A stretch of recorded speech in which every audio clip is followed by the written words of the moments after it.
संयोग से एक मेरे मुंह से ऐसे ही राष्ट्रपति जी पहले से ही मुस्कुराने लग गए। मेरे मुंह से आपका भाषण सुन के एक शब्द निकला कि आपकी प्रतिभा का तो दिल्ली में और अच्छा उपयोग हो सकता है। आप बिलीव नहीं करेंगे, आप वहां से आए और यहां से कहा गया कि राष्ट्रपति पद के लिए जो है नामांकन भरिए आप। का फोन आया, बोले लोकेश जी बहुत दूर की खेलते हो। मैंने कहा क्यों, क्या हुआ प्रभु? बोले पता नहीं आपको? मैंने कहा मैं तो फ्लाइट में था, 15 घंटे की फ्लाइट थी मेरी अमेरिका की। बोले रामनाथ कोविंद जी को राष्ट्रपति का नामांकन भरने के लिए अनाउंसमेंट हो गया। अभी हमारे बीच में भारत के 14वें राष्ट्रपति, सादा जीवन और उच्च विचार के प्रतीक पुरुष, विद्वता और विनम्रता की पराकाष्ठा जिनमें मौजूद है, एक ऐसा विराट व्यक्तित्व जिन्होंने केवल भारत को भारत में ही नहीं विश्व स्तर पर गौरवान्वित किया है, ऐसा व्यक्तित्व आज हमारे बीच में भारत के पहले विश्व शांति केंद्र के उद्घाटन के अवसर पर उपस्थित हुए हैं। हम माननीय श्री रामनाथ कोविंद जी का स्वागत कर रहे हैं। इनका अहिंसा विश्व भारती के साथ एक अद्भुत प्यार है। जब मौका मिल ही गया है, ऑफिशियल प्रोग्राम शुरू हो उससे पूर्व मैं एक वाक्य आपको बताता हूं। व्यक्तिगत मेरा परिचय आपसे नहीं था तब तक, और मेरे कार्यक्रम बंबई में मातुश्री बिरला सभागार में होने जा रहा था। मैंने थावरचंद जी गहलोत से निवेदन किया कि उस कार्यक्रम में अगर आप उपस्थित रहें, क्योंकि तो उन्होंने कोशिश भी की किंतु वो समावेश नहीं हो पाया। उन्होंने कहा मेरे बहुत ही परम मित्र और बिहार के माननीय राज्यपाल श्री है और वो बहुत ही बढ़िया बोलते हैं, बहुत ही विद्वान व्यक्ति है और उनका जीवन भी उतना अच्छा है, आप उन्हें आमंत्रित कीजिए। उन्होंने ही फोन लगाया। मात्र 3 दिन के बाद कार्यक्रम था और कभी भी राज्यपाल श्री का ऐसा आना होता नहीं है। आपने उस दिन जिस तरह से आप पधारे मातुश्री बिरला सभागार में बिहार के राज्यपाल श्री के रूप में, और संयोग से एक मेरे मुंह से ऐसे ही राष्ट्रपति जी पहले से ही मुस्कुराने लग गए हैं। मेरे मुंह से आपका भाषण सुन के एक शब्द निकला कि आपकी प्रतिभा का तो दिल्ली में और अच्छा उपयोग हो सकता है। आपने कहा जो प्रभु कृपा होगी। आप बिलीव नहीं करेंगे, आप वहां से आए और यहां से कहा गया कि राष्ट्रपति पद के लिए जो है नामांकन भरिए आप। और मैं आगे की घटना बता रहा हूं माननीय राज्यपाल श्री आपको। उस कार्यक्रम में भाई श्री रमेश भाई ओझा जी वहां पर थे। उस कार्यक्रम में हमारे अकाल तख्त के हेड थे, हमारे पूना से दादा वासवानी जी थे, जेपी वासवानी जी, और हमारे चीफ ऑफ इमाम इंडिया थे वहां पर। मेरी अगले दिन अमेरिका की यात्रा थी, मैं पहुंच गया न्यू जर्सी। रमेश भाई ओझा जी का फोन आया, बोले लोकेश जी बहुत दूर की खेलते हो। मैंने कहा क्यों, क्या हुआ प्रभु? बोले पता नहीं आपको? मैंने कहा मैं तो फ्लाइट में था, 15 घंटे की फ्लाइट थी मेरी अमेरिका की। बोले रामनाथ कोविंद जी को राष्ट्रपति का नामांकन भरने के लिए अनाउंसमेंट हो गया। लेकिन आप देखिए, एक ऐसा महान व्यक्तित्व, आपने एक दिन मुझे अचानक याद किया। मेरे ऑफिस में वहां से संवाद पहुंचा कि माननीय राष्ट्रपति जी याद कर रहे हैं, तो कार्यालय ने बताया कि वो अभी अमेरिका में है। बोले जब आए तो उनको ये संवाद दीजिएगा। मैं जब मिलने गया, मैं हूं नीचे ही उतरा, मुझे आप देखिए एक ऐसा महान व्यक्तित्व कुर्सी से उठ खड़ा हुआ और कहने लगा कि लोकेश जी मेरे दिमाग की कंप्यूटर खुल गया और आपने वो बताना शुरू किया, मैंने भी बताना शुरू किया। ऐसा अद्भुत प्यार और स्नेह अहिंसा विश्व भारती संस्था को मिला और राष्ट्रपति पद पर आसीन होते ही अंबेडकर इंटरनेशनल सेंटर में एक कार्यक्रम था जिसमें अभय जी भी मंच पर थे और भी सारे हमारे वहां पर मौजूद थे व्यक्तित्व, हमारे सौरभ बोरा जी सारे।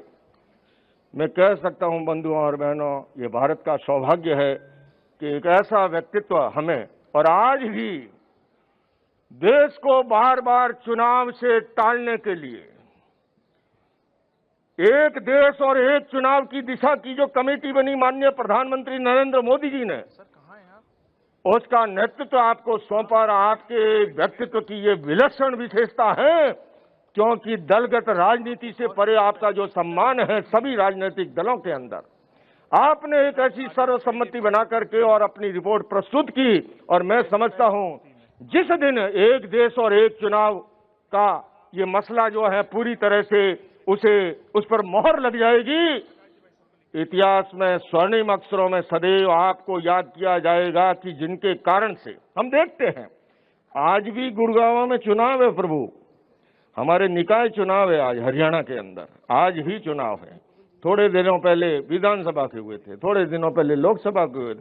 आए दिन आचार संहिता और उससे डेवलपमेंट को आप समझ सकते हो कितना प्रभावित होता है।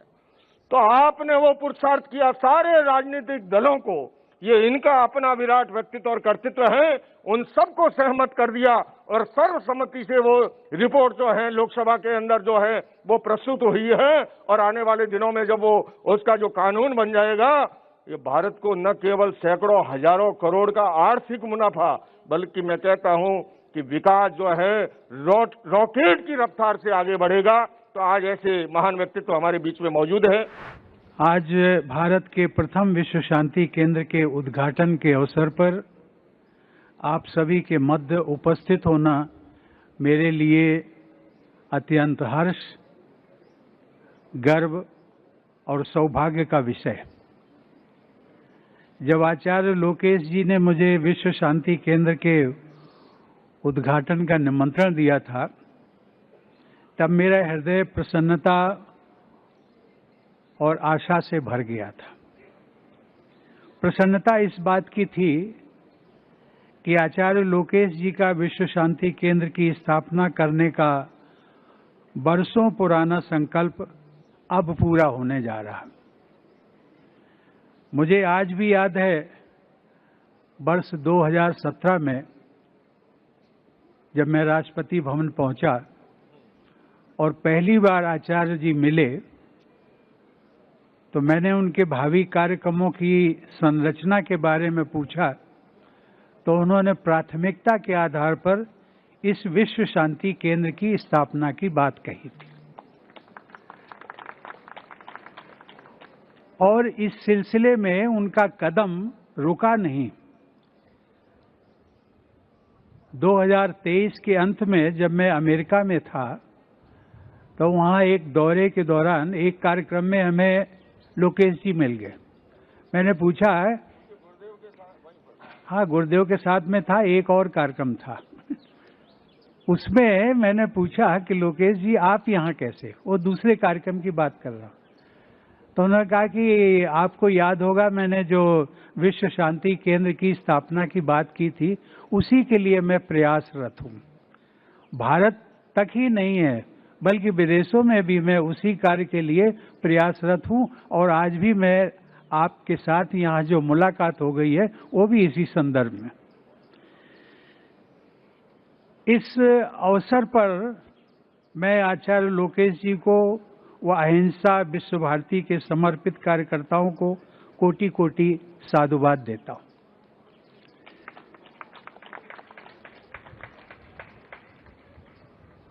देवियों और सज्जनों, वर्तमान वैश्विक परिदृश्य में जहां युद्ध, आतंकवाद, जलवायु परिवर्तन और सामाजिक असमानताएं बढ़ रही हैं, ऐसे में शांति को बढ़ावा देना न केवल नैतिक आवश्यकता है बल्कि ये सतत विकास, मानवता की भलाई और वैश्विक स्थिरता के लिए अनिवार्य भी है।